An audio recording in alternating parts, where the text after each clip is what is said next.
Bueno, buenos días. Continuamos este segundo día de la jornada.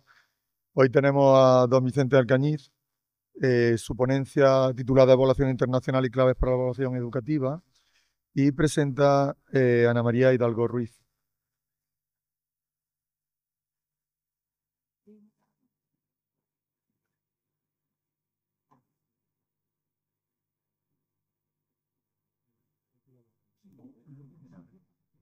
Sí. Buenos días. Es un placer darle la bienvenida a la segunda jornada de esta octava jornada de formación de USIE en Baeza, en nuestra tierra. Hoy nos acompaña una figura de referencia en el ámbito de la evaluación y la mejora educativa, don Vicente Alcañiz, quien impartirá la ponencia titulada Evaluación Internacional y claves para la mejora educativa. Don Vicente Alcañiz es inspector de educación, jefe de distrito en Madrid capital. Cuenta con una amplia trayectoria en gestión en la administración educativa. Ha ejercido como director del Instituto Nacional de Evaluación Educativa en el Ministerio de Educación, así como subdirector general de formación del profesorado en la Comunidad de Madrid. Además, ha desarrollado una intensa labor en el campo de la evaluación, la coordinación de estudios y la formación docente. En el ámbito académico, es profesor de la Universidad Camilo José Cela, impartiendo la materia Evaluaciones Internacionales a gran escala en el Máster Universitario en Política y Gobernanza de los Sistemas Educativos. En su intervención, nos ofrecerá una visión integral del papel que desempeñan las evaluaciones internacionales, como PISA, TIMSS, Peirce, en el diagnóstico y mejora del sistema educativo, abordando los principales resultados obtenidos en los últimos años y de los factores clave que inciden en la calidad y la equidad educativa. Asimismo, nos invitará a reflexionar sobre el rol estratégico de la inspección, no solo como intérprete técnico de datos, sino como un agente impulsor de los procesos de mejora en los centros. Sin más, le cedo la palabra a don Vicente Alcañiz. Gracias. Muchísimas gracias, Ana, por la presentación. Muchísimas gracias a las autoridades presentes de Jaén, a las autoridades de USIE, a presidenta de USIE Andalucía, presidente de USIE Nacional. Es un placer estar hoy aquí con vosotros. Les agradezco mucho la oportunidad también de estar en un lugar tan emblemático y donde se respira tanta historia y donde, desde luego, es un verdadero placer encontrarse. En relación con la presentación de hoy, me gustaría iniciarla con un elemento de reflexión en cuanto a que la educación pueda encontrar referentes en las evidencias, sostenes, agarraderas potentes en la investigación y en la evidencia científica que permitan en cada momento, con los datos disponibles, tomar las mejores decisiones alumbradas por esa reflexión y ese análisis y ese diagnóstico e interpretación. Entonces, creo que en la educación tenemos una oportunidad que es trabajar desde la evidencia, y desde la inspección educativa podemos ayudar mucho a la generación de datos, a la generación de evidencias con rigor, y luego al acompañamiento y asesoramiento para los mejores diagnósticos, análisis y puesta en marcha de planes de mejora. Por lo tanto, mi primera parte de la exposición de hoy va a poner en común con ustedes una serie de datos, tanto datos de indicadores de la Unión Europea, por los cuales voy a comenzar, como de evidencias internacionales, tanto en educación primaria como en educación secundaria obligatoria, que nos permitan ver en comprensión lectora y en matemáticas, porque fundamentalmente me voy a centrar en comprensión lectora y en matemáticas, una serie de elementos que nos permitan reflexionar en común y que nos permitan tener elementos para también transmitir y ejercer nuestra acción inspectora de la mejor manera. Sabéis que existen unos objetivos educativos europeos, que partimos desde la Declaración de Lisboa de unos objetivos educativos europeos 2010, que se reformularon hacia 2020 y que se han desarrollado para 2030. España es potente y tiene muy buenos datos en cuanto a la incorporación del alumnado a partir de 3 años y hasta la incorporación a la enseñanza obligatoria. Cumplimos el objetivo europeo, que es de obtener al menos un 96% de tasa de escolarización a partir de 3 años y hasta el inicio de la escolarización obligatoria. Ese es un dato muy positivo de nuestro país en relación con la Unión Europea.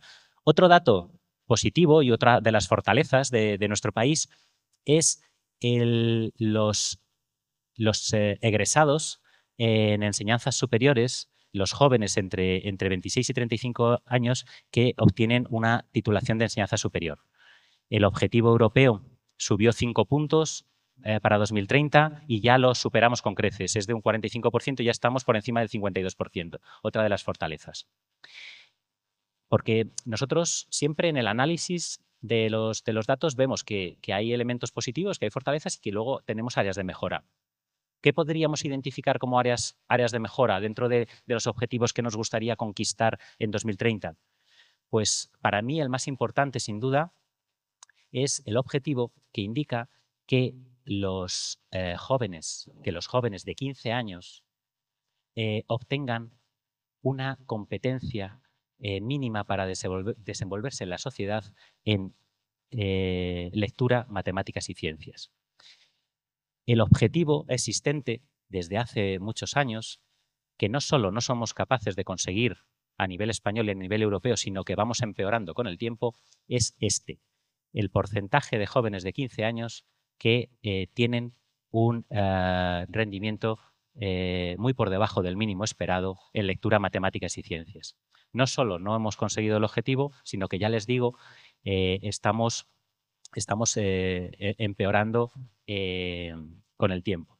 Y especialmente incide el dato de las matemáticas, que ustedes pueden ver que está cercano al 28% de alumnos que no obtienen una competencia mínima para desenvolverse en la sociedad. Pero fíjense ustedes que en lectura es aproximadamente un 25%. ¿Cómo se obtiene este dato? Este dato la Unión Europea lo obtiene de PISA, que ahora, conforme avance la exposición, compartiremos los datos. PISA tiene unos niveles de rendimiento, tiene 6 niveles de rendimiento, entonces se considera que la prueba de PISA no se supera o se suspende, entre comillas, si el alumnado obtiene un nivel 1 o inferior a 1. Entonces, los jóvenes que no alcanzan la competencia mínima en lectura, matemáticas y ciencias es porque se sitúan en el nivel 1 o inferior a 1 de los 6 niveles. Y estamos hablando, repito, de en España un 24,4% de alumnado en lectura, un 27,3% en matemáticas y un 21,3% en ciencias. Este indicador para mí es el más preocupante y el que nos debería, bueno, pues llamar para la acción, ¿verdad? Luego hay otros indicadores, pero no me voy a extender en ellos porque solo quería un poco ver las fortalezas, que las hay, y las debilidades, que también las hay. Tenemos que ser siempre prudentes desde nuestra faceta de la inspección y tomar bueno, pues los datos y las evidencias que nos vienen de diferentes procedencias, pues como diferentes elementos que nos permiten enriquecer la reflexión y el análisis. Pero una evaluación internacional, ¿qué permite trascender? ¿Qué finalidad o qué meta nos permite alcanzar? Fundamentalmente, en primer lugar, nos proporciona indicadores de eficacia, de eficiencia y de equidad de los diferentes sistemas educativos que participan en esa evaluación. Yo me voy a centrar en 3 evaluaciones durante mi exposición en las que hay más de 60 países participantes, con lo cual tenemos una riqueza comparativa también para aprender de buenas prácticas, para compartir, por supuesto, e identificar buenas prácticas, que esa es otra labor de la inspección educativa, poner en valor todo lo bueno que se hace, identificarlo, visibilizarlo y difundirlo y compartirlo. Y, claro, nos permite poner en común y aprender de otros sistemas. También nos da puntos de referencia internacionales para la comparación, pero no solo internacionales. Fíjense ustedes, un país como España, con una descentralización tan enorme, lleva desde el año 2015, desde la edición de 2015 de PISA, participando todas sus comunidades autónomas y ciudades autónomas, todas con una muestra ampliada en PISA para obtener datos significativos y representativos. ¿Eso qué significa? Significa que desde el año 2015 la publicación de PISA no solo nos permite comparar a nivel internacional, sino que nos permite hacer una comparación interna. ¿Por qué? Porque tenemos datos de todas las comunidades autónomas y ciudades autónomas. Y España es el único país del mundo, junto con Canadá, que todas sus regiones amplían muestra para obtener datos representativos y significativos. Con lo cual, la riqueza de la comparación no solo es a nivel internacional, sino que también es a nivel interno. Sobre todo, pongo en valor estos datos en momentos donde no se han producido evaluaciones y donde no teníamos elementos de referencia. Y la tercera meta o el tercer gran objetivo es, igual que nosotros, cuando incidimos en nuestros centros educativos a la hora de generar buenos datos, tanto académicos como de convivencia, como de absentismo, e insistimos y hacemos hincapié en que no sean solo los de un curso, sino que al menos sean los de 3, 4 o 5 cursos anteriores para que nos permita ver longitudinalmente una evolución, pues aquí ocurre lo mismo. A nosotros nos interesa no solo compararnos con otros, sino ver nuestros propios datos a nivel interno en el tiempo. Es decir, muchas veces lo más interesante es ver una región o un país en el tiempo, sin compararse con nadie, sino ver qué evolución ha tenido.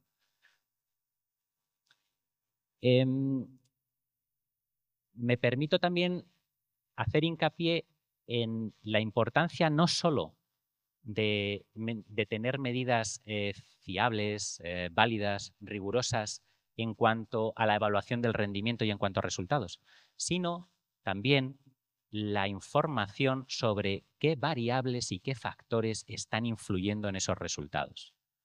Y ahí vamos a siempre, de manera equilibrada, trabajar con evaluación del rendimiento y con variables de contexto. Por eso, en una evaluación, tan importante es el desarrollo de pruebas cognitivas como el desarrollo de cuestionarios de contexto al alumnado, a sus familias, al profesorado y a los equipos directivos.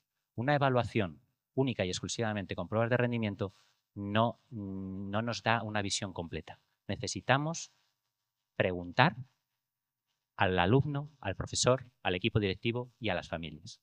Y triangular esa información tan rica que nos proporcionan todos estos agentes.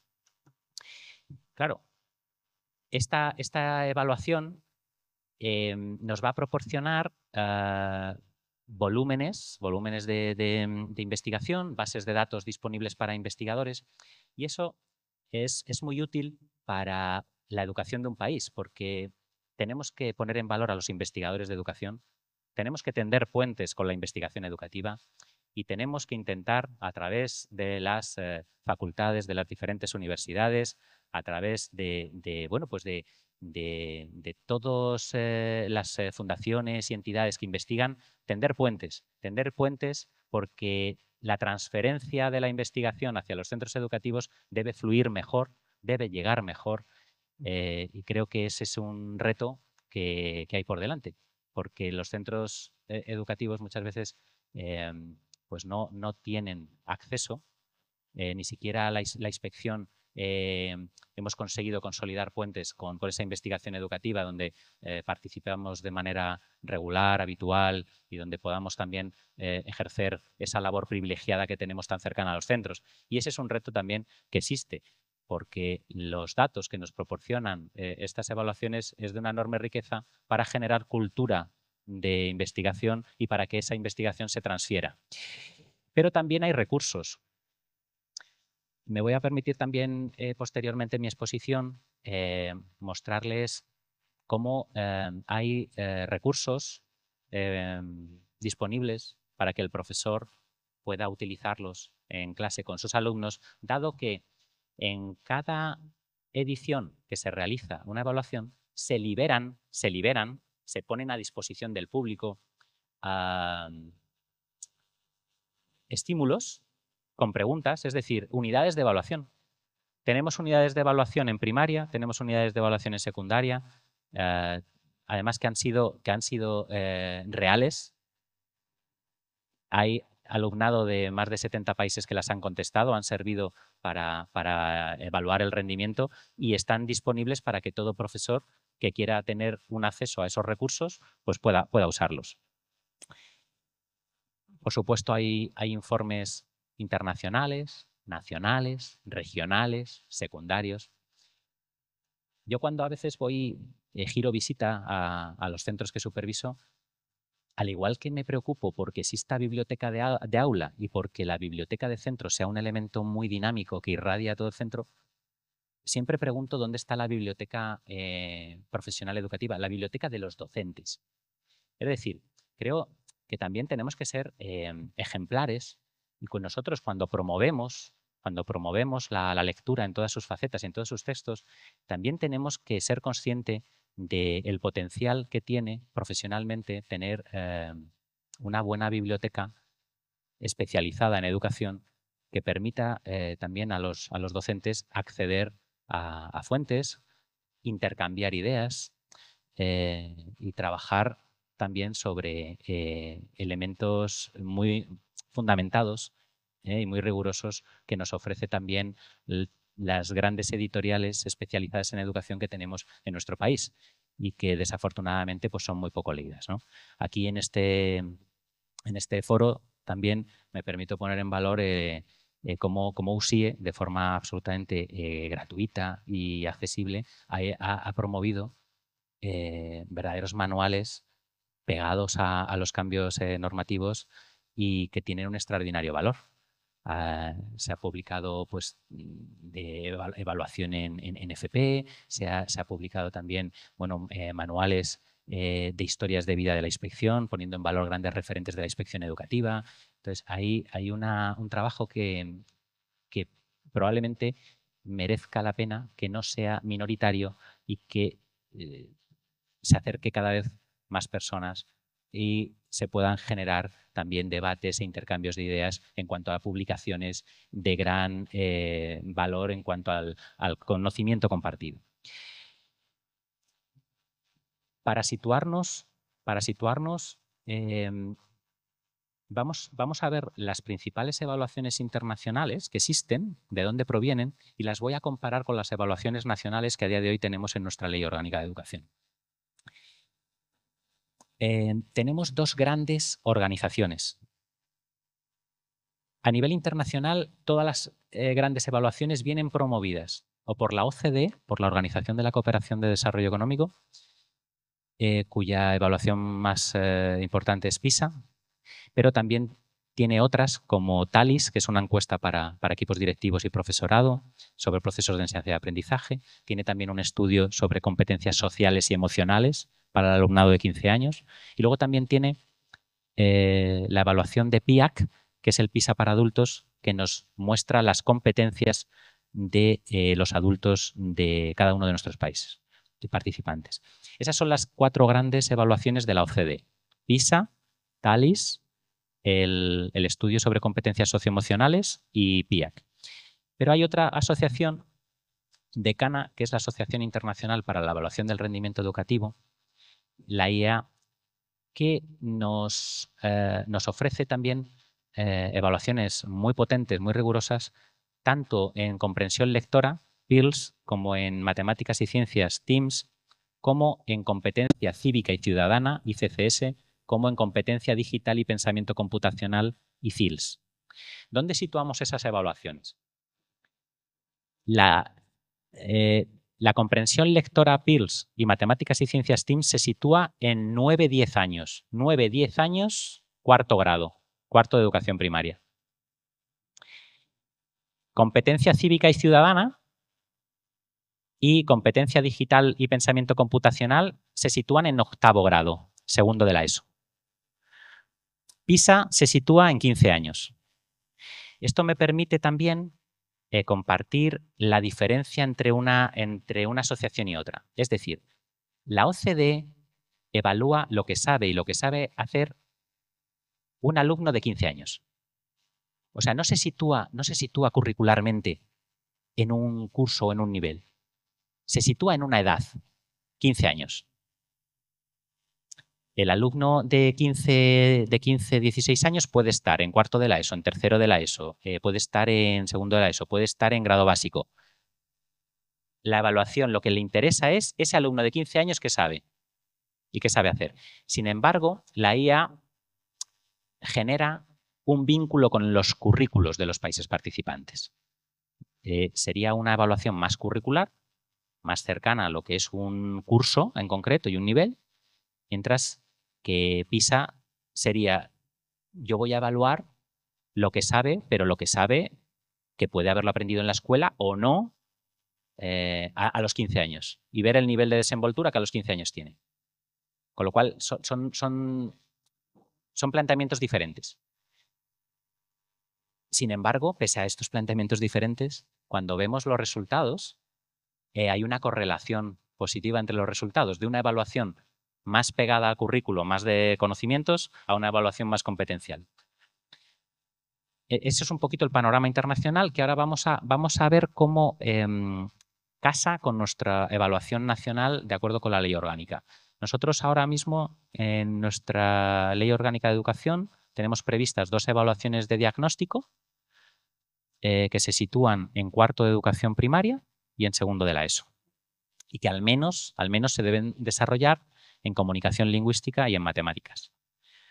Y luego tenemos 2 evaluaciones generales del sistema que se realizan de una manera muestral y de una manera, cada 3-4 años. No se realizan de manera periódica, se realizan cada X años. Entonces, ese sería nuestro panorama a día de hoy. Si nos adentramos ya vamos a empezar por primaria. Les voy a hacer un recorrido, me voy a centrar primero en la comprensión lectora y luego voy a pasar a matemáticas. Entonces me voy a situar en el Estudio Internacional de Progreso de la Comprensión Lectora, en GIES, que hemos dicho que evalúa a los alumnos de 4º grado, de 4º de educación primaria. Cada 5 años va a medir las tendencias en comprensión lectora. La definición, toda evaluación internacional tiene un marco. Tiene un marco donde se nos dice qué, cómo, por qué, cuál es el propósito de la hoja de ruta de la evaluación está clarificada.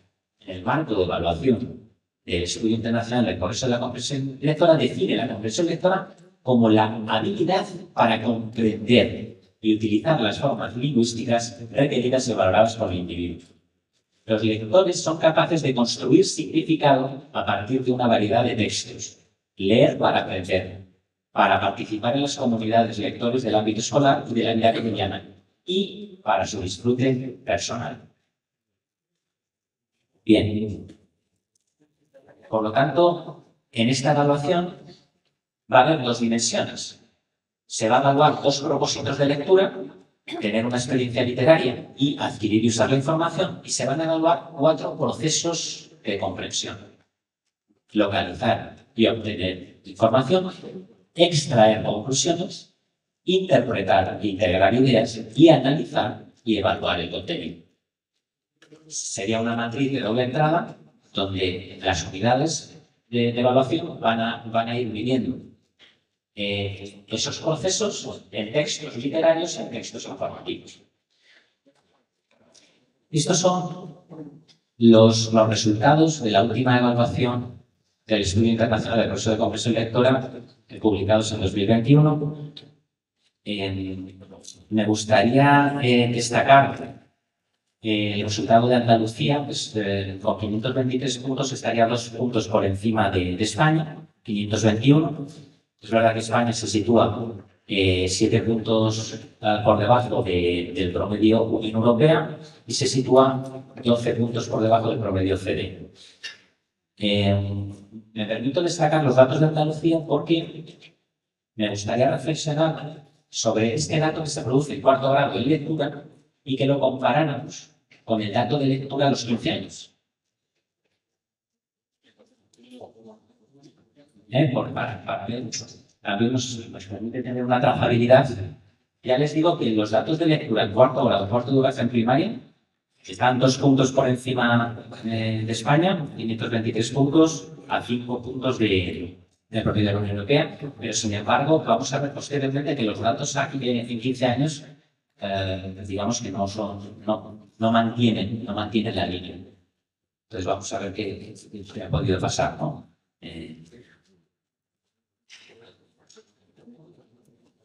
Antes les comentaba la importancia de los cuestionarios de contexto.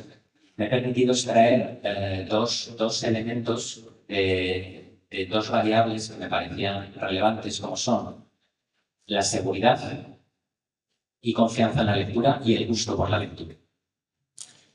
Y un 40% de alumnado en España que se siente muy seguro en lectura. Y hay un 20% de alumnado en España que dice sentirse poco seguro. La diferencia en puntuación entre unos y otros es de 71 puntos en España, es decir, 2 cursos de diferencia. 77 puntos en Andalucía, entre los que afirman sentirse muy seguros y confiados en la lectura y los que dicen sentirse poco seguros.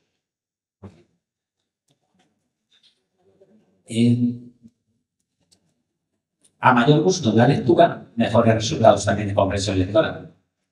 Hay 19 puntos de diferencia en España, 18 puntos en Andalucía, entre los que les gusta mucho la lectura y los que no les gusta la lectura.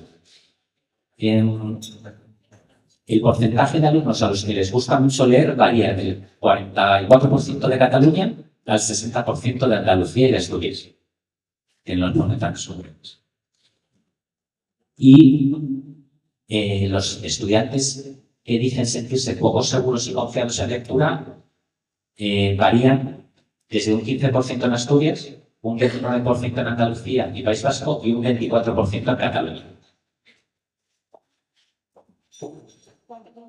También me gustaría compartirles el concepto de resiliencia académica. Me parece muy interesante para nosotros porque fíjense que es el alumnado que se sitúa en el cuarto inferior del índice socioeconómico y cultural, es decir, es el alumnado más desfavorable en un contexto más poco propicio, tanto cultural, social como económico. Sin embargo, se sitúa en el cuarto superior en la escala de rendimiento, es decir, obtiene resultados excelentes desde contextos muy desfavorables. ¿Qué variables influyen en la resiliencia académica? Pues en concreto, la realización de actividades previas a la escolarización obligatoria, es decir, asistencia a educación infantil, primer ciclo, segundo ciclo, o actividades en casa con participación de la familia, donde van proporcionando elementos que dan entrada a lo que es la confianza en la lectura y el gusto en la lectura. Por lo tanto, aquí ya se nos está incidiendo en cuán importante es, especialmente en contextos más desfavorecidos, proporcionar escolarización en educación infantil y qué importante es la figura de la familia a la hora de acompañar los procesos.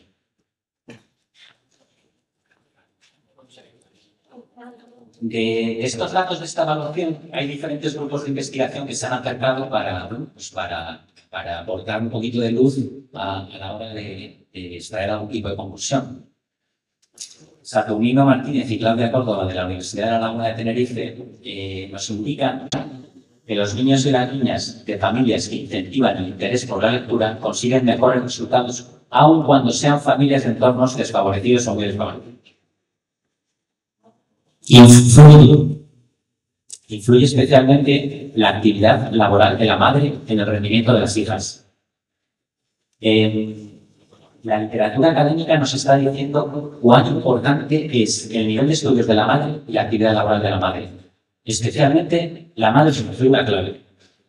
No solo en lectura, sino nosotros, por ejemplo, cuando nos acercamos a los datos de abandono de la educación y de la formación,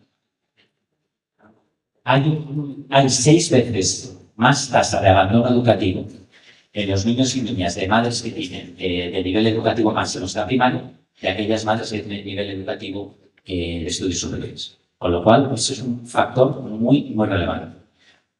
Luego también señalan los métodos didácticos del profesorado que promuevan el interés por la lectura, la exposición a diferentes tipos de textos, también produce resultados positivos. Walter García Fontes, de la Universidad Pompeu Fabra, señala el impacto positivo y significativo de las actividades de lecturas de padres con hijos. Señala y mide que puede provocar que un alumno mejore sus resultados en PIRS hasta en 4 décimas. Es decir, que pasara, por ejemplo, de estar muy rezagado con gran probabilidad de repetir a situarse en la media de la clase. La lectura propia de los padres, sin leer con sus hijos, también afecta positivamente, aunque de forma indirecta, en el número de libros generales infantiles que hay en el hogar.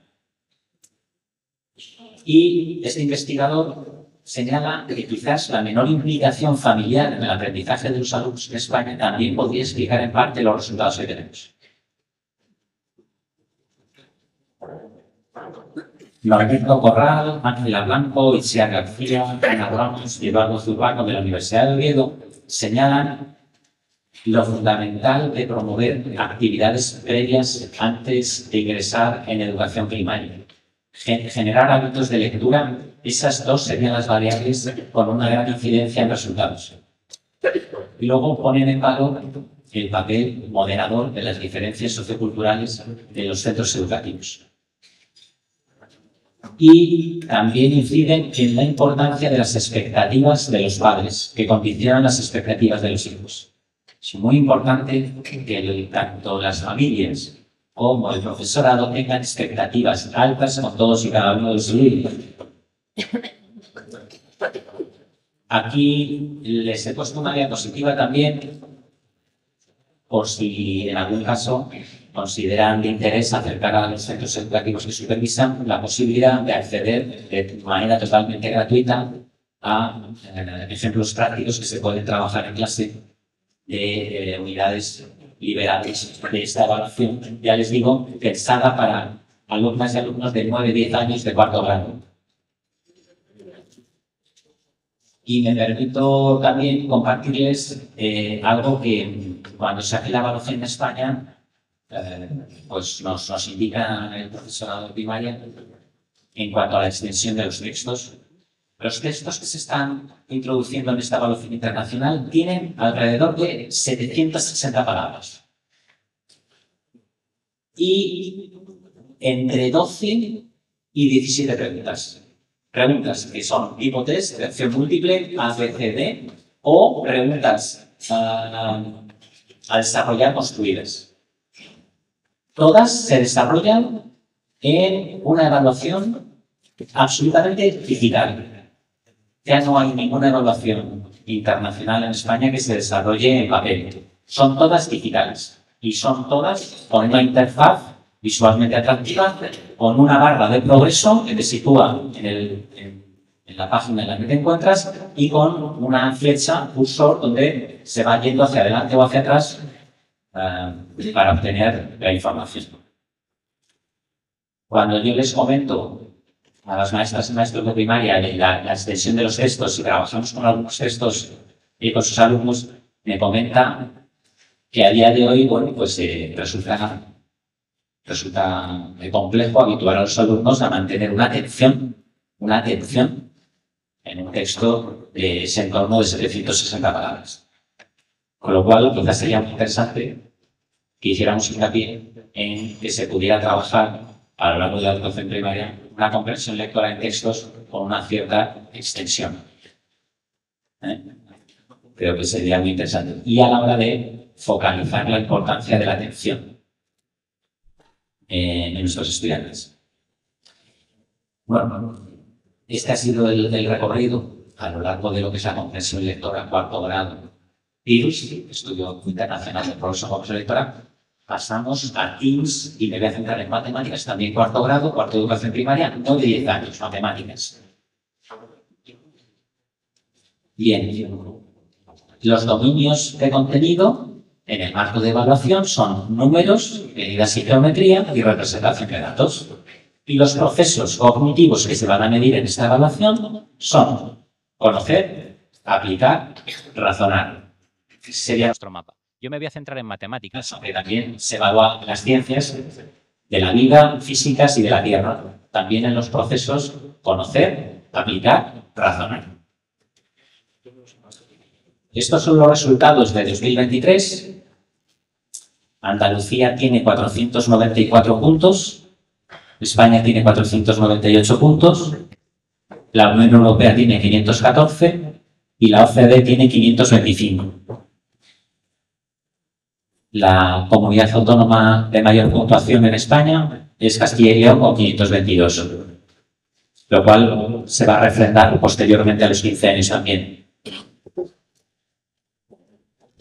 Todas las comunidades autónomas, decíamos en la introducción, que amplían muestra y tienen datos representativos en PISA, en la evaluación del alumnado de 15 años.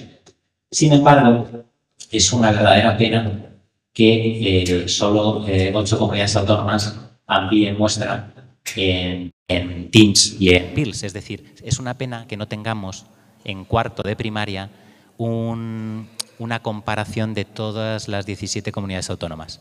Porque en este caso, pues las que deciden ampliar muestra, pues son prácticamente la mitad. Entonces, fíjense que los mejores resultados en España en matemáticas están en Castilla y León, Asturias, Comunidad de Madrid, Navarra y Galicia. Y quizás los peores resultados de las que amplían muestra son Cataluña, Canarias e Islas Baleares.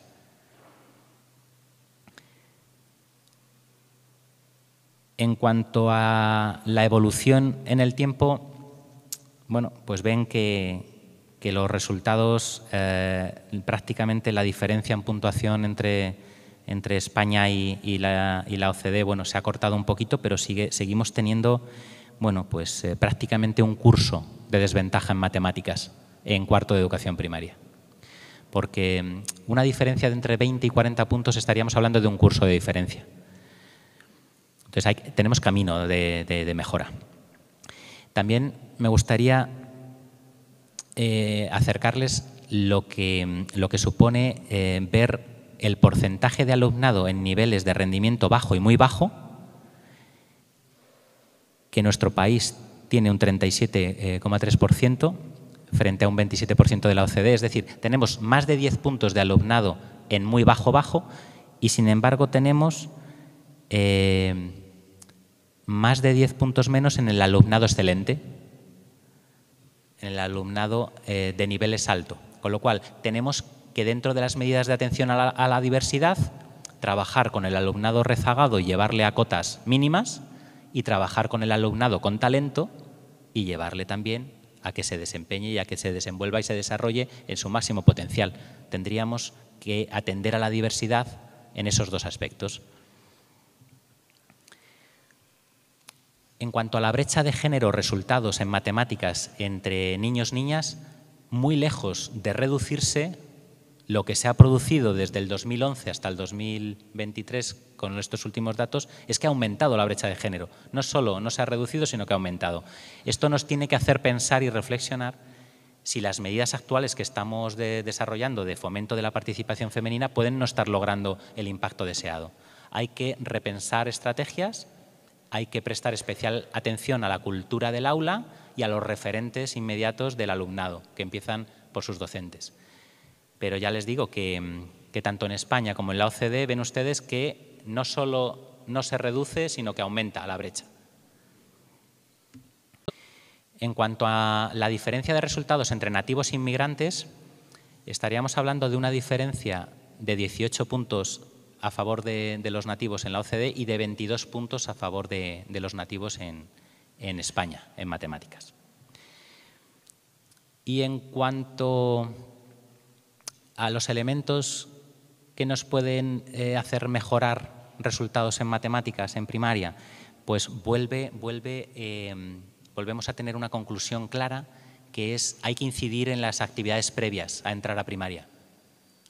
La escolarización en primer ciclo de educación infantil puede suponer en el entorno de 25 puntos de diferencia para aquellos que han acudido a primer ciclo de infantil, a favor.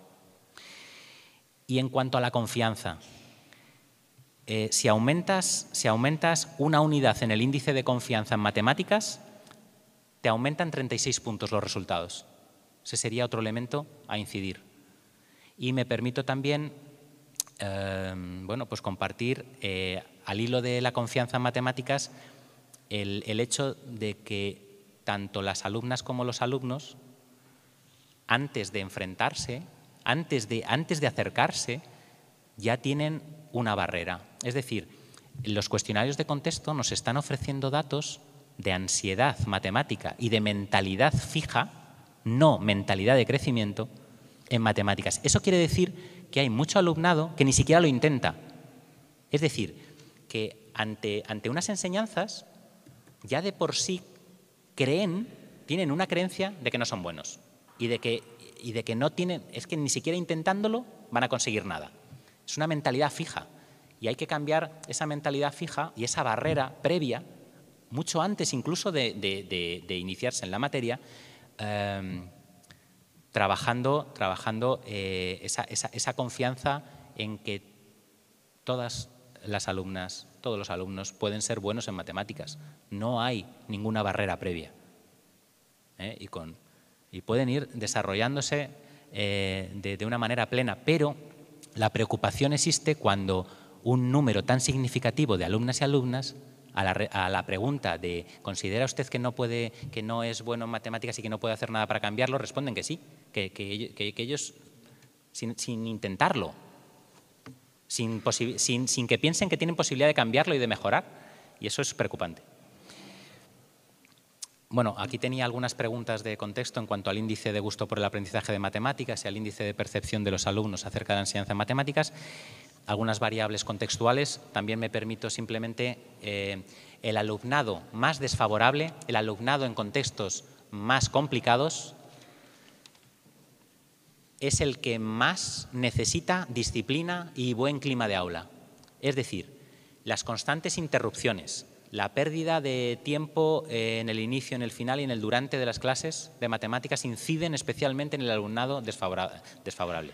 Con lo cual, a este tipo de alumnado es al que más le beneficia una disciplina y unos entornos de gestión de aula donde hay un aprovechamiento del tiempo completo y en un silencio y en un desarrollo adecuado. Esto es lo que nos transmite la evidencia. Algunas ideas a raíz de estos datos. Proporcionar más apoyo, proporcionar apoyo adicional a los contextos más desfavorecidos, desarrollar una identidad profesional de los docentes de matemáticas, maestras y maestros generalistas, desarrollar una identidad dentro de lo que es la primaria, dentro de lo que son las matemáticas, desarrollar profesionalmente la labor docente con formación específica en los centros, fomentando razonamiento matemático, resolución de problemas, comunicación y representación, atender de forma especial al alumnado con talento en matemáticas, darles oportunidades dentro de los propios centros, dentro de sus planes de atención a la diversidad, con actividades de enriquecimiento, con bancos de recursos específicos. No se puede repetir lo mismo y no se puede dar lo mismo a todos los alumnos. Hay que buscar esa personalización y desarrollar también el talento. Y hay que incentivar el interés de los estudiantes por estas actividades y un mayor reconocimiento a la labor del profesorado que se involucra en estas tareas. También tienen a su disposición unidades de evaluación disponibles de matemáticas y de ciencias para el profesorado, para poder utilizarlos en clase con los alumnos. Y finalmente, no sé cómo voy de tiempo, me voy a acercar a los datos de PISA. Bien, pues voy a acercarme. Hemos visto cuarto de educación primaria, comprensión lectora, matemáticas, y ahora vamos a ver comprensión lectora y matemáticas, pero a los 15 años. Con esta evaluación de otra asociación diferente, que es la OCDE, y a través del programa PISA. Entonces, ¿qué evalúa PISA? Bueno, PISA evalúa en cada ciclo un área principal. La última edición de 2022 fue matemáticas. 2 áreas secundarias, comprensión lectora y ciencias. Es decir, en el ciclo donde hay el área principal ocupa una hora del examen de los alumnos, y las 2 áreas secundarias media hora. Luego hay un área de innovación. El área de innovación en el último PISA 2022 fue competencia en creatividad, pensamiento creativo, y hay una competencia adicional, que en el último PISA fue competencia financiera. La prueba es absolutamente digital y hay cuestionarios al alumnado, profesorado, equipos directivos y familias. Bueno, PISA se creó en el año 2000. PISA tiene como antecedente el informe de la educación encierra un tesoro de la UNESCO de 1996, el informe de LORS, que también bueno, pues, es el germen de la educación en competencias. A partir de ahí un proyecto de definición y selección de las competencias, y se pone en marcha PISA en un momento donde también en la Unión Europea bueno, pues se empieza a recoger en resoluciones del Parlamento Europeo a la hora de la educación por competencias. Cada evaluación tiene un área principal, un área secundaria, y dado que PISA recibió muchísimas críticas por centrarse y poner el foco solo en las áreas instrumentales, bueno, pues a partir de 2012 introduce cada ciclo un área de innovación para medir y evaluar otras cosas. Los ciclos han sido de 3 años hasta esta evaluación. No sé si alguno de los centros que supervisan ha participado en la muestra de PISA en Andalucía, porque saben que durante el mes de mayo se han desarrollado la evaluación de PISA 2015, y probablemente haya muchos centros en la muestra de Andalucía y alguno de ellos pues habrá sido, quizás también lo hayan vivido, ¿no? Esa experiencia, entonces, y lo hayan supervisado. Con lo cual, la evaluación que se ha realizado ahora en mayo de 2025, tendremos acceso a la publicación de resultados en diciembre de 2026. En diciembre de 2026 se publicarán los resultados de esta evaluación que se ha desarrollado. Y la Junta de Gobierno de PISA ha tomado la decisión de que es el último ciclo que se realiza cada 3 años. Es decir, la próxima edición de PISA se desarrollará en mayo de 2029. El ciclo pasa a ser de 4 años y no de 3. Era una demanda constante de los países porque este ingente trabajo y esta producción de evidencias no se puede digerir en tan poco tiempo. Entonces se ha considerado y finalmente se ha acordado que la periodicidad de la evaluación de PISA sea 4 años y no 3. Y esta es una novedad recientemente aprobada. ¿Evalúa PISA competencias de innovación? Sí. Son competencias interdisciplinares y se evalúa una competencia innovadora en cada ciclo. En 2012 fue resolución colaborativa de problemas, resolución también digital de problemas, competencia global en 2018, pensamiento creativo en 2022 y en 2025 será resolución de problemas en digital. Entonces, lo más interesante, a mi modo de ver, para nosotros como inspectores y para los centros educativos que podemos supervisar, es el marco. Porque, por ejemplo, si alguien me dice pensamiento creativo, conceptualmente, ¿qué es? Definición. ¿Y cómo lo mido? Yo tengo acceso a un marco conceptual con un trabajo muy riguroso por también muchos expertos académicos, que lo tengo a disposición, y tengo unidades de evaluación liberadas que yo puedo llevar a clase para medir el pensamiento creativo. Y, por cierto, una de las conclusiones de la evaluación del pensamiento creativo es que hay que saber mucho para ser creativo. Es decir, que el conocimiento previo importa y mucho. Entonces, lógicamente. ¿Evalúa PISA competencias opcionales? Sí. Hasta ahora venía evaluando la competencia financiera, pero a partir de 2025, es decir, de esta edición, en esta edición se ha evaluado como competencia opcional la competencia en lengua extranjera, inglés.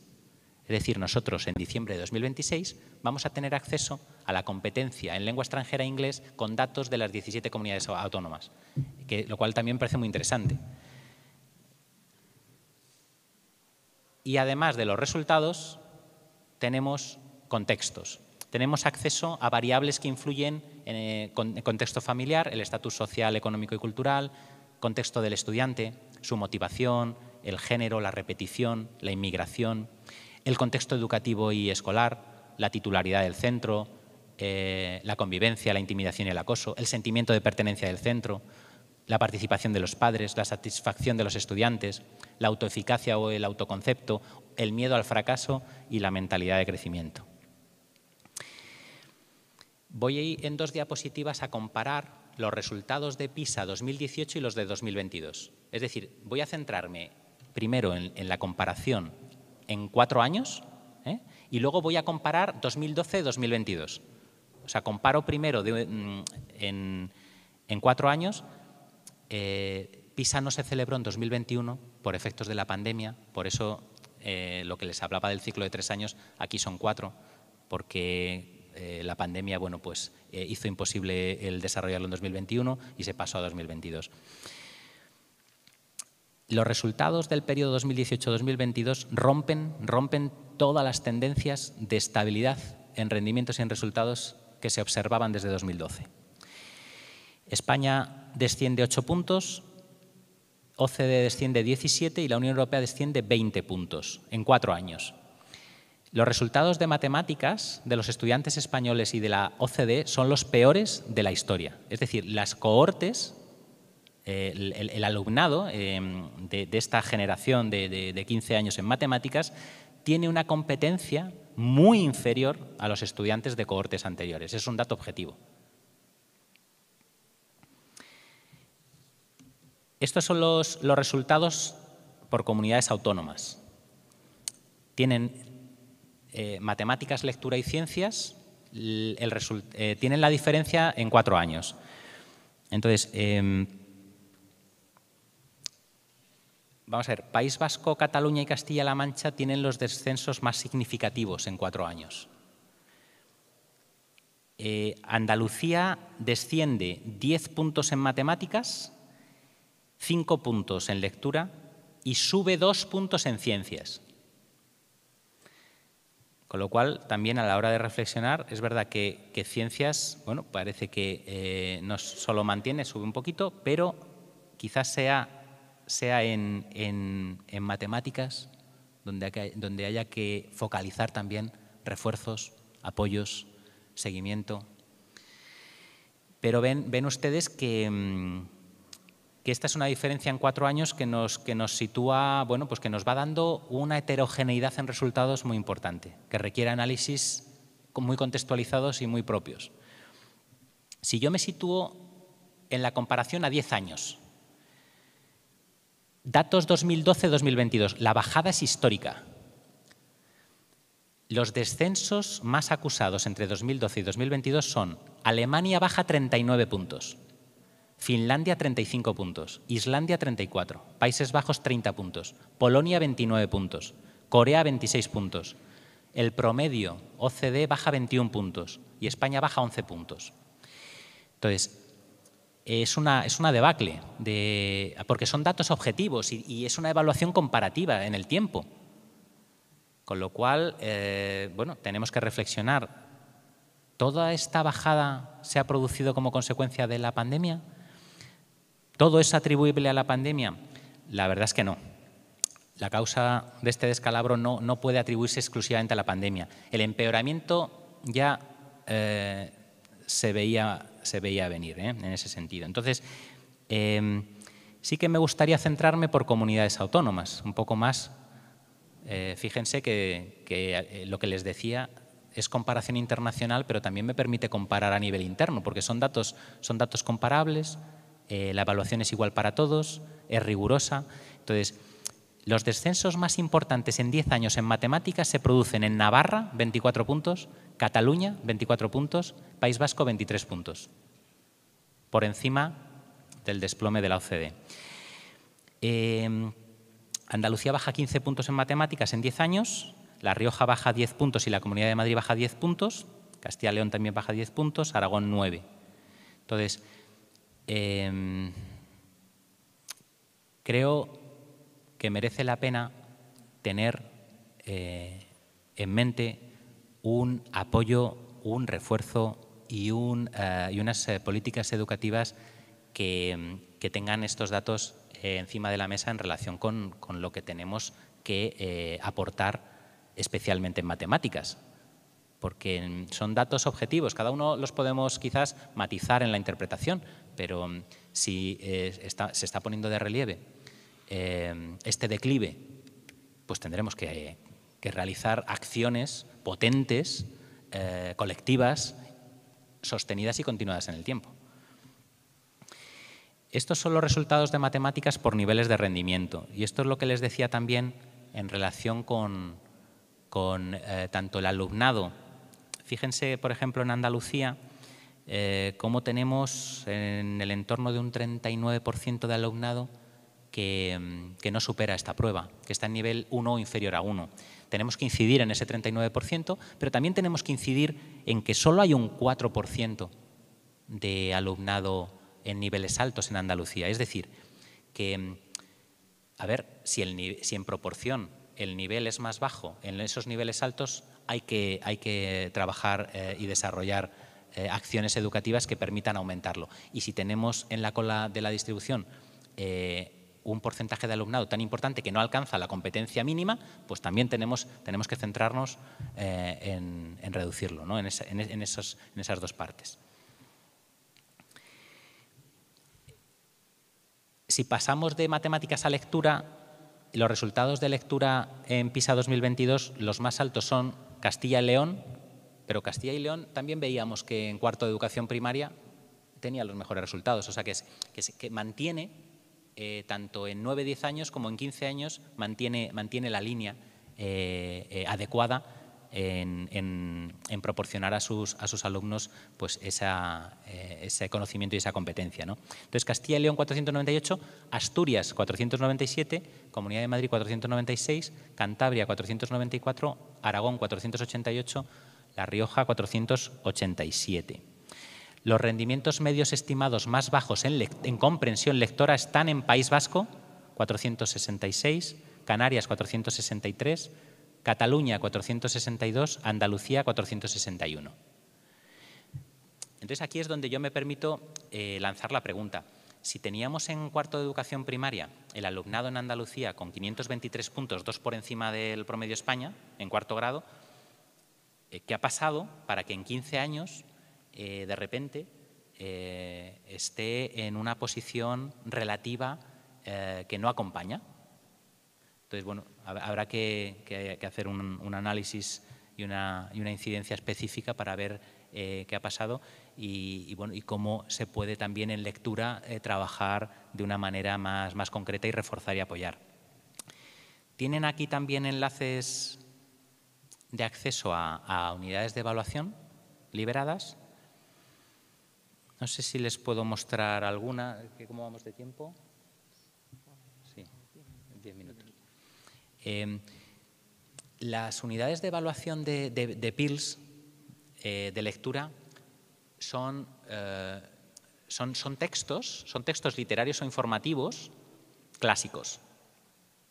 Sin embargo, si yo abro ahora una unidad de evaluación y les muestro EPISA, van a ver cómo EPISA utiliza mucho un chat, un foro de Internet y te pone hipervínculos y tienes que ir abriendo ventanas, comparando. Entonces, es muy diferente la evaluación de la comprensión lectora de PILS de PISA. Si vamos, voy a ver si les podemos ver un ejemplo. A ver, porque vamos a ver, por ejemplo, foro sobre aves. Esta es una unidad de evaluación. ¿Se ve, verdad? No, no se ve. A ver cómo lo puedo compartir. Se está compartiendo la otra pantalla, sí. Estoy compartiendo pestaña, pero no pantalla, ¿no? A ver, espera un segundo. Cambiar.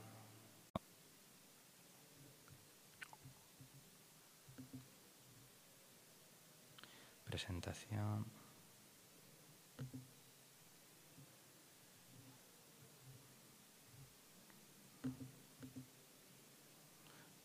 No, me da solo pantalla. Solo...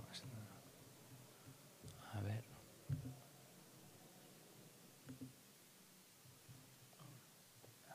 No. A ver. Ahora sí. Esta es una unidad de evaluación. Una unidad de evaluación de PISA. No sé si ven la barra de progreso en vertical. Ven una barra con un rectángulo en blanco y luego con unos en verde. Ese es el número de páginas que tiene esta unidad de evaluación. Y luego ven a la parte superior derecha una flechita verde. El alumno va a ir progresando hacia adelante o hacia atrás. Entonces, esta es una unidad de evaluación que tiene un estímulo que dice: has ido a visitar a unos parientes que recientemente se han mudado a una granja para criar gallinas. Tú le preguntas a tu tía: oye, ¿cómo aprendiste a criar gallinas? Y ella dice: hablamos con mucha gente que cría gallinas. Hay muchos recursos en Internet. Por ejemplo, hay un foro sobre la salud de las aves que me gusta visitar. Me fue de gran ayuda cuando hace poco una de mis gallinas se hizo daño en la pata. Te voy a enseñar la conversación que tuvimos. Y este es un poquito la introducción, el estímulo. Y ahora ya, fíjense que esta es una unidad de comprensión lectora y es un foro de Internet. En la columna izquierda son las preguntas. En la columna derecha está la información, la lectura. Entonces te pregunta: oye, ¿qué quieres saber Inma-88? Este es el foro de la salud de las aves. Inma-88, que es la autora del hilo, dice: hola a todos, ¿le puedo dar aspirina a mi gallina? Tiene 2 años y creo que se ha hecho daño en una pata. No puedo ir al veterinario hasta el lunes y no contesta mi teléfono. Mi gallina parece tener mucho dolor. Quiero darle algo para que se sienta mejor hasta que pueda ir al veterinario. Gracias por vuestra ayuda. Este es el primer, digamos que es la primera entrada del hilo que abre el foro, y luego hay contestaciones. La pregunta es: ¿qué quieres saber Inma-88? Posibilidad de respuestas: si puede dar aspirina a una gallina herida. ¿Con qué frecuencia puede dar aspirina a una gallina herida? ¿Cómo puede contactar con un veterinario para preguntar sobre una gallina herida? Si puede determinar el nivel de dolor de una gallina herida. Entonces, ya las preguntas las va a generar sobre el foro de Internet. Entonces, es una unidad de evaluación, bueno, que a mí me parece curiosa porque es un enfoque diferente. Es un enfoque diferente a las unidades de comprensión lectora que se trabajan en otras evaluaciones internacionales en primaria. Luego otras preguntas, dice: ¿por qué Inma-88 decide publicar su pregunta en un foro de Internet? Entonces, ven cómo voy. Y luego dice: determina cuál de estas publicaciones es relevante para el problema que ha planteado Inma-88. Hay una serie de preguntas y luego te dice: ¿quién publicó la respuesta más fiable a la pregunta de Inma-88? Y justifica tu respuesta. Esta sería una unidad de evaluación. Por ejemplo, hay otra unidad de evaluación que mezcla hechos con opiniones. También de un chat de Internet. Está mezclando hechos y opiniones y le pide al alumno que diferencie hechos y opiniones para ver si es capaz, porque otro de los resultados y de las evidencias que nos ofrecen las evaluaciones internacionales es que cada vez más alumnos de 15 años no es capaz de diferenciar entre hechos y opiniones. Entonces, bueno, en fin, solo quería mostrarles la diferencia que hay a la hora de evaluar, porque PISA cada vez más en comprensión lectora está utilizando estímulos de Internet. Y en esta unidad en concreto no, pero en otras hay hipervínculos donde tienes que captar información en otras páginas, con lo cual vas a tener abiertos 2, 3 pestañas diferentes de información que hay que leer, comprender y luego contestar. Voy a ver si sé volver a la presentación.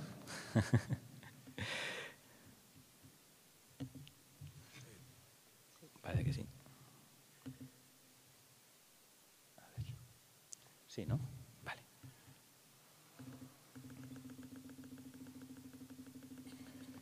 Bueno, hemos hecho un recorrido a través de algunas evidencias que hay que tomar con mucha prudencia y siempre como un elemento más a la hora de utilizar en el análisis, tanto en comprensión lectora como en matemáticas de evaluaciones internacionales. Ahora bien, ahora como inspectores, claro, ¿qué nos compete a nosotros, ¿no? Ahora, dentro de que somos una figura muy apreciada en los centros, muy valorada por los centros educativos, ¿no? Que somos una referencia que mantiene afortunadamente el prestigio de faro para el asesoramiento y para el acompañamiento de los centros educativos. Entonces, desde nuestra figura de tener una visión estratégica y de buscar siempre una visión compartida, de promover el aprendizaje y de crear también conocimiento y aplicarlo a los cambios, también tenemos que generar nosotros mismos una reflexión, ¿no? También para poder irradiar. Entonces, en este sentido, nuestras reuniones de distrito no son solo para transmitir información, que es muy valiosa también, sino también pues, para generar conocimiento, para compartir evidencias y para trabajar diferentes aspectos normativos, en clave educativa, en clave pedagógica, didáctica e innovación. No solo las reuniones de distrito y las reuniones de servicio, sino también puede haber equipos por enseñanzas o por temáticas que tengan reuniones periódicas para profundizar y para poner en común algunos aspectos y luego eso se comparta a todos. También pueden existir en los servicios figuras de referencia que tienen bueno, pues un bagaje importante, que tienen un recorrido importante y que pueden también aportar mucho a todos los compañeros en determinadas enseñanzas y que pueden ejercer también pues esa labor, ¿no? de mentoría también para los nuevos inspectores e incluso de capacidad, ¿no? de poner en valor esa experiencia y ese bagaje en unos procesos que yo no sé en Andalucía cómo se están gestando y en otras comunidades autónomas, pero en Madrid en concreto hay un cambio generacional muy fuerte y muy intenso. Y creo que ese aprovechamiento y esa conexión entre los inspectores de educación de diferentes generaciones tiene que tener también una vertiente que se pueda institucionalizar y que se pueda canalizar. Porque a veces de repente te encuentras con que pierdes un conocimiento muy potente, que hay una entrada nueva de nuevas personas a la inspección y que pueda haber ese flujo compartido también en esa inteligencia colectiva que es mucho mayor que la inteligencia sumada de cada uno de los miembros, pues que pueda gestarse de una manera adecuada, ¿no? esos cambios. Y también, por supuesto, tenemos la posibilidad que desarrollamos de generar equipos para efectuar protocolos, efectuar guías de actuación y lo que me parece también muy importante es que generemos publicaciones dirigidas a los centros educativos. Si nosotros somos capaces de identificar con nuestras actuaciones fortalezas y áreas de mejora, ¿por qué no ponerlas de relieve, dado que eso va a permitir poner a disposición de los centros manuales de referencia por parte de la inspección educativa que con ese prestigio que tiene y esa calidad a la hora de enfocar esos informes, ¿no? que pueden ser susceptibles también de ser muchísima ayuda para los centros. Es decir, que podemos también, a través de equipos, generar mucha producción de conocimiento que sea favorable para un desarrollo profesional de la inspección, pero también para una mejor actuación de los centros, equipos directivos y equipos docentes, ¿no? En ese sentido, que creo que además yo creo que el tiempo más o menos para preguntas, ya voy a ir acabando.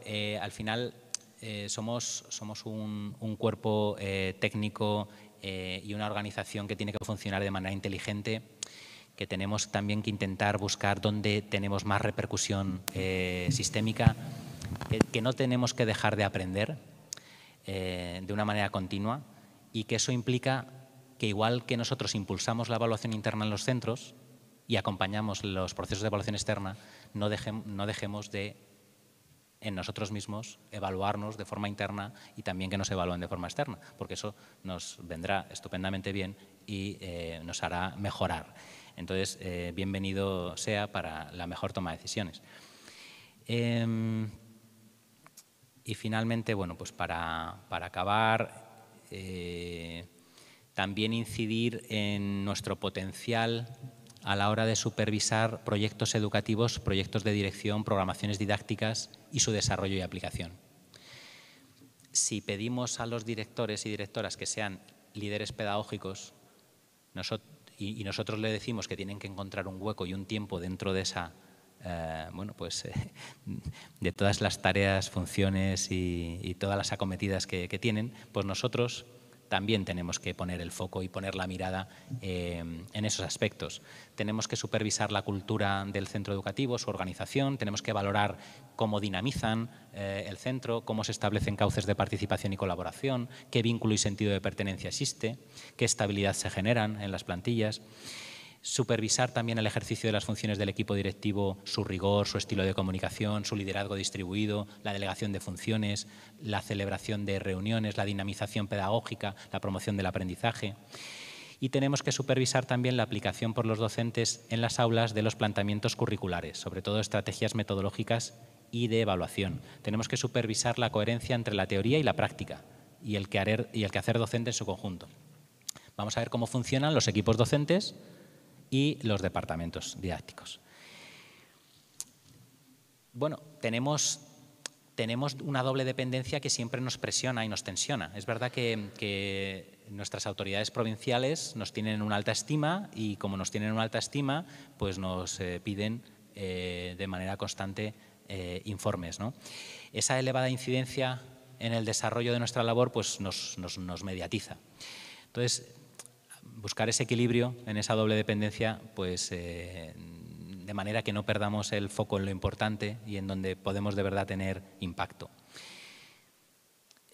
Todas las administraciones educativas que conozco hablan de la reducción de la burocracia y conforme establecen reducción de la burocracia y lo ponen en sus planes, yo lo que veo, ojalá me equivoque, es que sigue aumentando la burocracia. Con lo cual, bueno, pues al final nosotros tenemos que asignar prioridades porque el tiempo es limitado. Entonces, en la búsqueda de equilibrios tendremos que encontrar también ese equilibrio para trabajar y supervisar e incidir en aspectos pedagógicos e innovadores. Si nos dedicamos mayoritariamente a apagar fuegos constantes, pues las actuaciones incidentales, urgentes, inmediatas, pues nos van a mediatizar. Y eso tampoco aporta mucho valor. Una de las fortalezas también es el tejido de relación que tenemos con la comunidad educativa y el desarrollo de trabajo en equipo. También, como os decía, nuestra capacidad de influencia y nuestro prestigio que no ha mermado, y eso es una fortaleza. Es importante que la voz de la inspección esté en todos los foros educativos. Yo creo que es importante que la inspección sea escuchada y que esté de verdad, porque tiene una posición magnífica entre la administración y los centros. Entonces creo que merece la pena que las administraciones cuenten con la inspección, escuchen a la inspección y puedan invitar a la inspección en todo foro que exista educativo para tomar decisiones. Y luego, muy importante también, el equilibrio en el número de actuaciones planificadas en los tiempos previstos y el número de inspectores e inspectoras que hay en las plantillas. Aumento de número de centros constantes, aumento de complejidad, mismo número de inspectores. Más número de actuaciones, entonces creo que hay que buscar un equilibrio en esta situación. Y como la inspección tiene un gran prestigio y es muy valorada y tiene mucha influencia, tenemos que predicar con el ejemplo y tenemos que ser humildes, tenemos que escuchar, tenemos que acompañar a la autonomía pedagógica, organizativa y de gestión de los centros y no olvidarnos esa autonomía que tienen los centros y ser respetuoso. Liderar desde el ejemplo, porque tenemos que ser coherentes entre lo que hacemos y lo que decimos. Y siempre desde el nosotros y no desde el yo. porque formamos parte, somos un elemento más y podemos incidir desde ahí. Desde la confianza a nuestros equipos directivos y a nuestros equipos docentes, desde el respeto, desde la ilusión, desde la flexibilidad y comunicar, y comunicando mucho. Por lo tanto, yo aquí cierro ya mi exposición para abrir un turno de preguntas y que podamos tener también un debate adecuado. Muchísimas gracias por su atención y espero que no haya sido demasiado... Muchas gracias, Vicente. Nos ha hecho reflexionar sobre los resultados y conclusiones de las evaluaciones y que nosotros nos planteemos en qué áreas de mejora podemos incidir desde nuestros planes de actuación. Bien, pues empezamos entonces el turno de preguntas.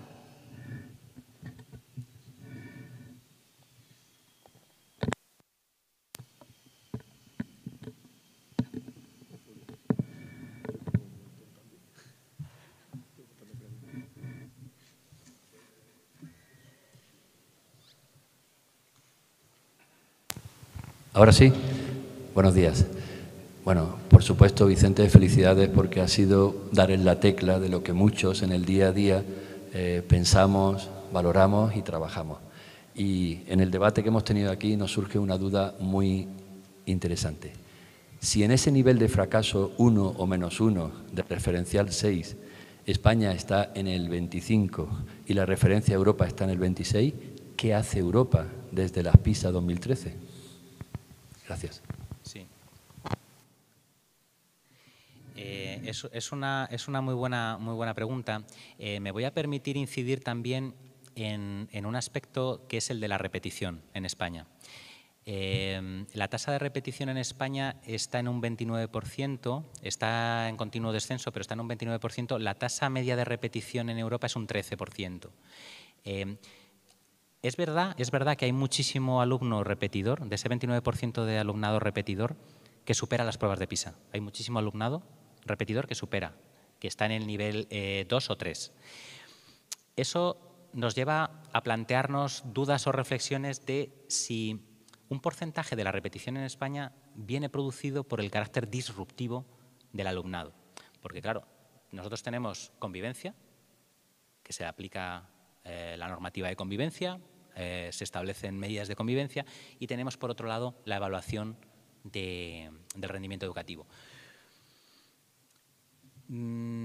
Tenemos que visualizar qué está pasando. Y es verdad que bueno, tenemos también alumnado de incorporación tardía, que cuando llega necesita también pues un acompañamiento específico, porque suele, con carácter general, tener unos niveles o unos déficits que requieren una atención en esa primera entrada.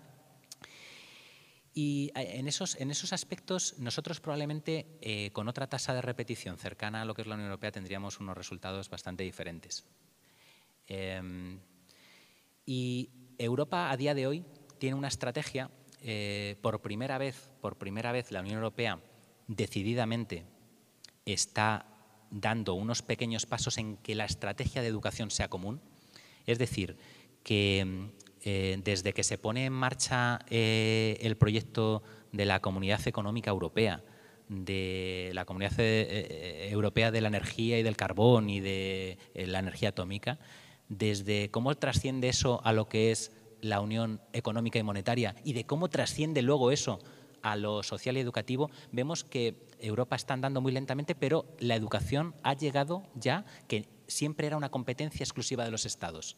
Pero ahora, a día de hoy, con esa estrategia europea de la educación 2030, se van dando pequeños pasos en enseñanzas universitarias para generar una red de universidades europea y para reconocimientos mutuos. Y en enseñanzas no universitarias hay un plan también específico para captar talento, que falta nos hace con la escasez de docentes, prestigiar la profesión docente, promover desarrollo profesional docente, continuado. Con lo cual, muy lento, hay algunos elementos. ¿Qué se hace en Europa? Europa lo que está poniendo en marcha, fundamentalmente, no desde una estrategia europea, sino más a nivel de país, es dedicar ingentes cantidades de recursos a tutorías en pequeños grupos para lectura y para matemáticas, que es la evidencia lo que nos está mostrando que funciona mejor. Generar pequeños grupos donde se pueda acompañar de una manera específica en lectura y en matemáticas y de manera continuada. Y están dedicando ingentes cantidades de recursos a reforzar y apoyar ese aspecto.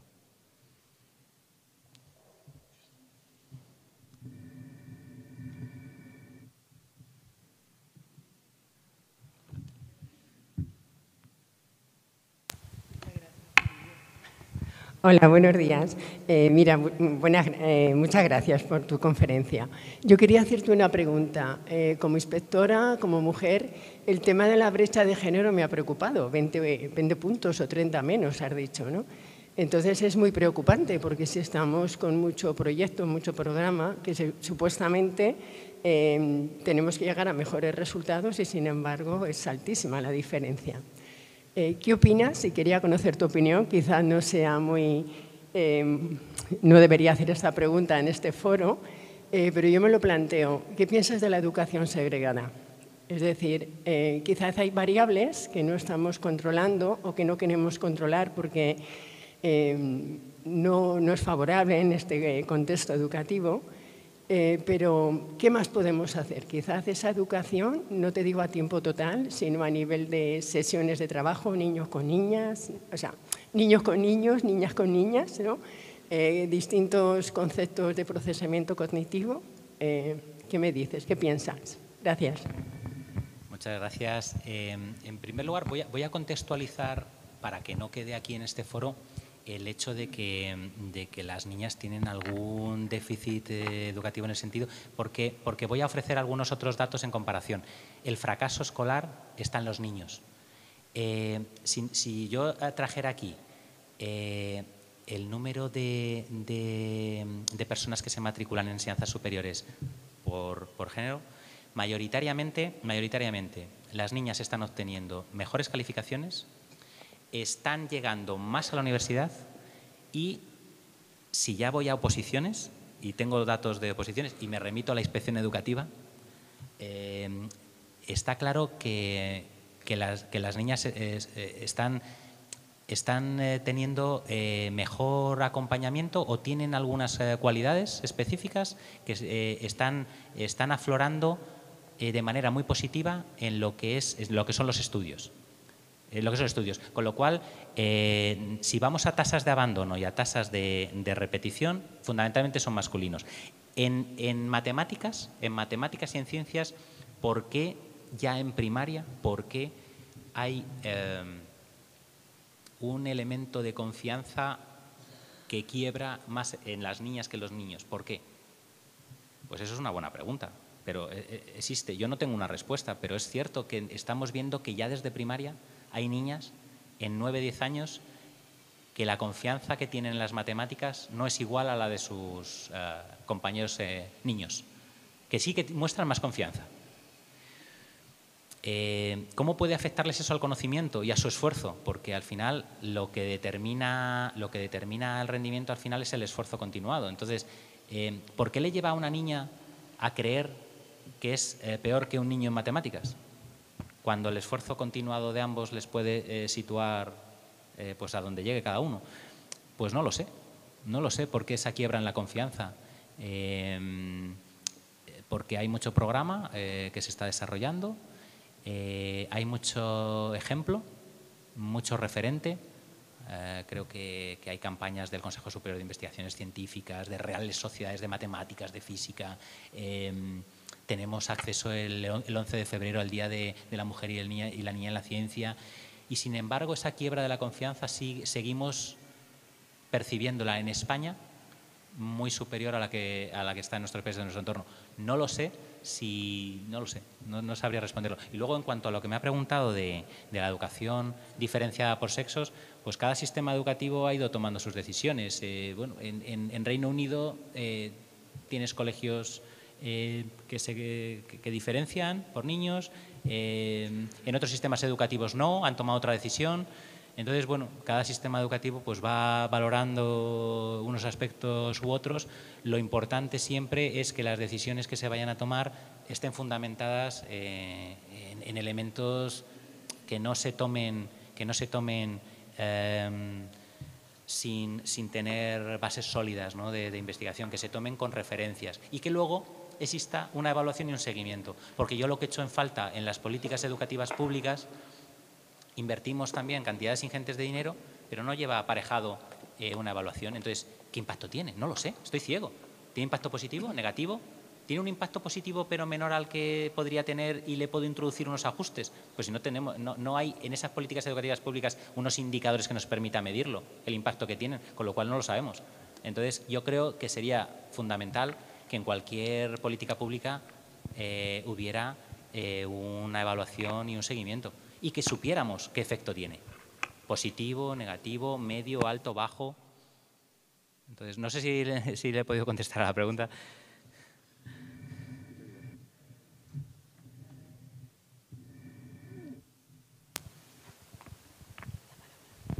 Gracias. Enhorabuena, Vicente, por lo que nos has dicho y lo que nos has hecho reflexionar. Mira, yo cuando veo muchas veces los análisis de PISA, me queda una duda, a lo mejor no he sabido encontrarla, si se tiene en cuenta las cohortes del índice socioeconómico y cultural, porque muchas veces sería interesante verlo comparativamente, porque claro, nosotros vemos la media de Andalucía con Castilla y León, y decimos, bueno, ¿y aquí por qué hay esta gran diferencia? Porque a lo mejor sería bueno si lo tuviéramos, no lo sé si existe, y si existe sería bueno tenerlo, porque así nos haría saber, lógicamente, pues que una medida a implementar sería en donde tengamos esa poca distancia, incidir mucho más en esa cohorte para poder llegar a un estándar pues más adecuado a lo nuestro. Esa es la pregunta. Gracias. Muchas gracias. Es muy buena pregunta también, efectivamente. Sí que los tenemos, sí que están los datos. Es verdad que no lo he mencionado, pero llama mucho la atención en los resultados que hemos visto, como en algunos casos Cataluña, que es una de las comunidades autónomas con mayor índice socioeconómico, con mayor riqueza, cómo tiene unos resultados bueno, pues tan bajos en relación con su ISEC, frente a otras comunidades, como puede ser Andalucía, que tiene un ISEC más bajo, que tiene una composición más heterogénea. Y sí tenemos los datos y los tenemos también con esa influencia del ISEC, que también hay que tener en cuenta. Y al hilo de lo que comentas, es importante que las políticas educativas públicas también no sean lo mismo para todos, sino que diferencien, como bien señalas, un poco dónde están esas zonas o esos centros con ese alumnado mayoritariamente de contextos más bajos, que va a requerir una mirada diferenciadora, unos recursos y unos apoyos diferenciadores y unos elementos diferenciadores a otros. Con lo cual, yo creo que sí que es bueno que me da la impresión de que a veces en educación las políticas se ponen en marcha de manera estandarizada para todos los centros, ¿no? Y yo creo que es bueno también que marquemos qué necesita cada cual, ¿no?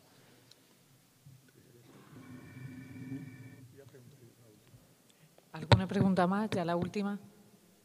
Voy a preguntar. Vicente, mira.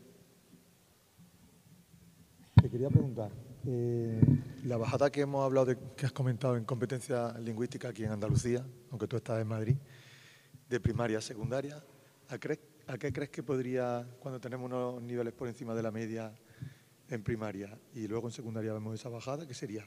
¿Aspectos contextuales, sociales, familiares? ¿A qué falta una reunión a lo mejor suficiente, yo que sé, de tránsito entre primaria y secundaria o acuerdos metodológicos? ¿A qué crees que podría deberse esa bajada? Pues es verdad que tenemos varios factores de nuestra sociedad que nos tiene que hacer reflexionar mucho. Una es el nivel de implicación familiar. Tendríamos que saber qué nivel de implicación familiar está existiendo. ¿Puede ser que se estén retirando absolutamente las familias una vez que se produce el tránsito de sus hijos de primaria a secundaria? No sé, no lo sé, pregunto en voz alta. ¿Se retiran tanto que desaparecen? Nosotros necesitamos a las familias en secundaria, las necesitamos. Necesitamos que nos acompañen. Y por el nivel educativo de los padres. Puede ser que el nivel educativo de los padres y especialmente de la madre es muy determinante. Es muy determinante. Entonces, tendríamos que quizás desde los centros educativos trabajar mucho con las familias en secundaria. Cuando los centros ofrecen escuela de padres, la dificultad y el problema que existe es que solo vienen aquellos que no lo necesitan. Con lo cual, la gran cantidad de acciones que desarrollan los centros para los que verdaderamente lo necesitan, que muchas veces tienen situaciones que pasan mucho tiempo los niños y niñas solos, mucho tiempo solos, absolutamente solos. Entonces, creo que sería bueno que el centro educativo abriera permanentemente, que una cosa fuera lo que es la jornada escolar, pero que luego hubiera con convenios, con acuerdos, con localidades, con fundaciones, que el centro esté abierto. ¿Por qué? Porque para determinados niños y niñas que no tienen ningún otro referente, al final el centro educativo, ya sea a través de actividades deportivas, actividades de clubes de lectura, de ciencia, de arte, es una referencia fundamental. ¿Por qué? Porque ya en la secundaria están solos y están conectados a una pantalla, solos, sin control parental, ninguno, cero. Esto es una potencial bomba de relojería. Con lo cual, creo que no se les puede dejar solos. Tenemos que incidir a las familias a que controlen, a que supervisen, no solo los dispositivos digitales, sino qué están haciendo en cada momento, y a ofrecerles actividades pautadas que reviertan en mejora de resultados evidente. Entonces, ahí en ese tránsito, en esa adolescencia ahora donde bueno, pues, se está adelantando, porque me imagino que habéis observado que el tercer ciclo de educación primaria se ha secundarizado mucho. En quinto y sexto de primaria tenemos ya elementos preocupantes. Entonces, bueno, vamos a ver en ese tránsito y en ese equilibrio y en ese ofrecer actividades enriquecidas y en ese, al final, el capital cultural que estos niños y niñas desfavorecidos puedan recibir en la escuela es el único que se van a llevar. Es decir,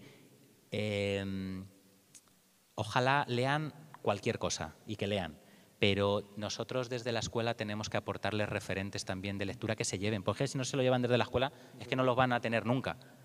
Y eso, bueno, pues tenemos que ir incidiendo entre todos. Nuestra coordinación con servicios sociales, al final, servicios sociales tiene que acompañar mucho. Hay situaciones muy duras, la escuela no puede ocuparse de todo. Ya está identificando, diagnosticando y derivando, y tenemos que tener una buena coordinación. Yo creo que aquí la coordinación también puede ser relevante a la hora de intentar fluir mejor para que desde servicios sociales tengan las respuestas más inmediatas posibles y pueda haber pues esa respuesta coordinada, ¿no? También. Así que, bueno, yo creo que hay muchos retos, ¿no? Ahora que se le ha dado al centro educativo, ¿no? Y creo que hay que acompañarlos, hay que trabajar con ellos, darles seguridad, darles confianza, porque están en una situación también que bueno, merece la pena el poner en valor todo el trabajo que están desarrollando, porque están surgiendo muchísimo, todo está surgiendo a través de la escuela, se está identificando y diagnosticando a través de la escuela.